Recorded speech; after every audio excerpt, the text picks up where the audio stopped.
ಒಬ್ಬಳು ಬಡವ ಹುಡುಗಿ ಅವರ ಮನೆಗೆ ಇವಾಗ ಯಾರು ನುಗ್ಗಿದಾರಲ್ವ ಅವರ ಮನೆಯ ಮಗಳು ಅಲ್ವಾ, ಅವರು ಅದೇ ಪರಿಸ್ಥಿತಿಯಲ್ಲಿದ್ದರೆ ಇದೇ ಒಂದು ಟ್ರೀಟ್ಮೆಂಟ್ ನೀವು ಮಾಡ್ತಿದ್ದೀರಾ ಅಲ್ವಾ ಅಲ್ವಾ? ಬೆಳಿಗ್ಗೆ 4 ಗಂಟೆಗೆ ನೀವು ನುಗ್ತಾ ಇದ್ದೀರಾ, ಈಗ ಬೆಳಿಗ್ಗೆ ಅದು 10 ವರ್ಷದ ಹಿಂದೆ ಆಗಿರೋ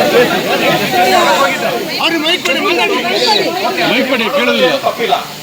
ಆದರೆ ಅದಕ್ಕೆ ಒಂದು ರೂಲ್ಸ್ ಅಂಡ್ ರೆಗ್ಯುಲೇಷನ್ಸ್ ನಿಮ್ಮ ಪೊಲೀಸ್ ಡಿಪಾರ್ಟ್ಮೆಂಟ್ ಇದೆಯಾ ಇಲ್ವಾ? ಅದು ನಮ್ಮ ಪ್ರಶ್ನೆ, ಇದೆಯಾ ಇಲ್ವಾ? ಇದ್ದದಿದ್ರೆ ನೀವು ಯಾಕೆ ಫಾಲೋ ಮಾಡಿಲ್ಲ ಅಲ್ವಾ?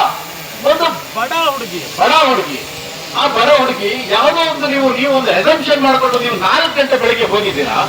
ಆನಂತರ ನಾನು ಕೇಳಲ್ಪಟ್ಟೆ ಏನಂತ ಹೇಳಿದ್ರೆ ಅವ್ರು ಬಹಳ ಅಂದ್ರೆ ನೆಲದ ಮೇಲೆ ಮಲ್ಕೊಳ್ಳುವಂತ ಹುಡುಗಿ ಅಂದ್ರೆ ಅಂತ ಒಂದು ಪರಿಸ್ಥಿತಿ ಬಡತನದಲ್ಲಿ ಇಲ್ಲ ಅಂತ ಕೇಳಲ್ಪಟ್ಟೆ. ನಾನು ಸರಿಯಾಗಿ ಗೊತ್ತಿಲ್ಲ, ಮಾಹಿತಿ ನಾನು ಸರಿ ಇದೆ ಸಂಬಂಧ ಇಲ್ಲ. ಒಂದು ಬಡ ಹುಡುಗಿ ಆನಂತರ ತಾಯಿ ಯಾರೋ ಮನೆ ಕೂಲಿ ಮಾಡ್ಕೊಂಡು ಅವ್ರನ್ನ ಸಾಕ್ತಿರುವಂತವ್ರು ಅಂತ ಮೇಲೆ ನೀವು ಅಂತವ್ರು ಈ ತರ ಒಂದು ತಪ್ಪು ನೀವೇನ ಅಸಂಪ್ಷನ್ ಮಾಡಿದ್ರೆ ಅದನ್ನ ಮಾಡ್ಲಿಕ್ಕೆ ಸಾಧ್ಯ ಇದೆಯಾ ಸರ್? ಆ ಹುಡುಗಿ ಆಸ್ಪತ್ರೆಯಲ್ಲಿ ನೀವು ನೋಡಿದ್ರೆ ಅವಳು ಎಷ್ಟು ಗಡಗಡ ನಡುಗುತ್ತಾ ಮಾತುಕೊಂಡು ಹೇಳಿಕೆ ಕೊಡ್ತಾ ಇದ್ದಾಳೆ ಅಲ್ವಾ? ಯಾಕೆ ಈ ತರ ಮಾಡಿದ್ದೀರ ನೀವು? ಅಂದ್ರೆ ನೀವು ಅವಳ ಅಬಲೆ ಅನ್ಕೊಂಡಿದ್ದೀರಾ? ಅವಳಿಗೇನು ಹೇಳೋರು ಕೇಳೋರು ಯಾರು ಇಲ್ಲ. ಮೋಸ್ಟ್ಲಿ ಇವ್ರು ಅನ್ಕೊಂಡಿದ್ದಾರೆ ಅವರನ್ನ ಹೇಳೋರು ಕೇಳೋರು ಯಾರು ಇಲ್ಲ ಅನ್ಕೊಂಡಿದ್ದಾರೆ ಅಲ್ವಾ?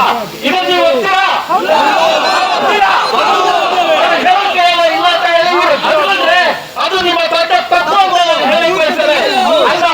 ನಾವೆಲ್ಲರೂ ಏನಾಗ್ತೀವಿ, ಜಸ್ಟಿಸ್ ನೀವು ಕೊಡ್ಬೇಕು ಸರ್. ಏನ್ ಹೆಂಗ್ ಕೊಡ್ತೀರಾ ನೀವು ಹೇಳಿ?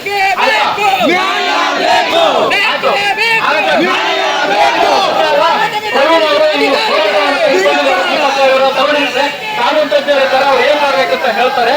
ಆನಂತರ ನೀವು ಸರ್ ನಿಮಗೂ ಒಂದೇ ನಿಮಿಷ ನೀವು ಕೂಡ ನೀವೆಲ್ಲರೂ ಇದ್ದೀರಾ. ಆರಕ್ಷಕರು ಪೊಲೀಸ್ ಅಂದ್ರೆ ಪ್ರೊಟೆಕ್ಟರ್ ಅಂತ ಅರ್ಥ. ಆರಕ್ಷಕ ಅಂದ್ರೆ ರಕ್ಷಣೆ ಮಾಡೋರು ಅಂತ. ಅದರಿಂದಾಗಿ ಇಲ್ಲ ರಕ್ಷಕರು ನೀವಿದ್ದೀರಾ ಅಂತ ಹೇಳ್ಕೊಂಡು ನಾವೆಲ್ಲ ಹೊರಗಡೆ ಧೈರ್ಯದಿಂದ ನಡ್ಕೊಂಡು ಹೋಗ್ತೀವಿ ಸರ್, ಓಡಾಡ್ತೀವಿ ಸರ್.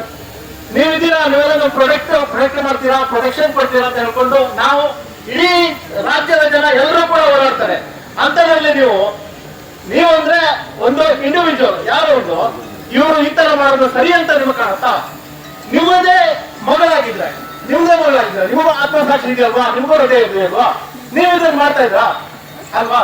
ಆದ್ರಿಂದಾಗಿ ನಾನು ಹೇಳೋದು ಒಂದೇನೆ, ಅಕ್ಷತಾ ಪೂಜಾರಿ ಹಿಂದೆ ಯಾರೂ ಇಲ್ಲ ಅಂತ ನೀವು ಯಾರಾದ್ರೂ ಅನ್ಕೊಂಡಿದ್ದಿದ್ರೆ ಅದು ನೀವು ಮಾಡ್ತಿರುವಂತ ದೊಡ್ಡ ತಪ್ಪು. ಅದರಿಂದಾಗಿ ದಯವಿಟ್ಟು ಸರ್ ನೀವು ನಮ್ಮ ಸಹೋದರಿ, ನಮ್ಮ ತಂಗಿ ಅಲ್ವಾ, ನಮ್ಮ ತಂಗಿ ಅವಳಿಗೆ ನ್ಯಾಯವನ್ನು ಕೊಡ್ಬೇಕು. ಹೆಂಗ್ ಕೊಡ್ತೀರಂದ್ರೆ ಇದನ್ನ ಕೊನೆ ತನಕ ನಾವು ಹೋರಾಡಕ್ಕೆ ನಾವೆಲ್ಲರೂ ಯಾವುದೇ ಕಾರಣಕ್ಕೂ ಬಿಟ್ಕೊಳ್ಳುವಂತ ಚಾನ್ಸೇ ಇಲ್ಲ.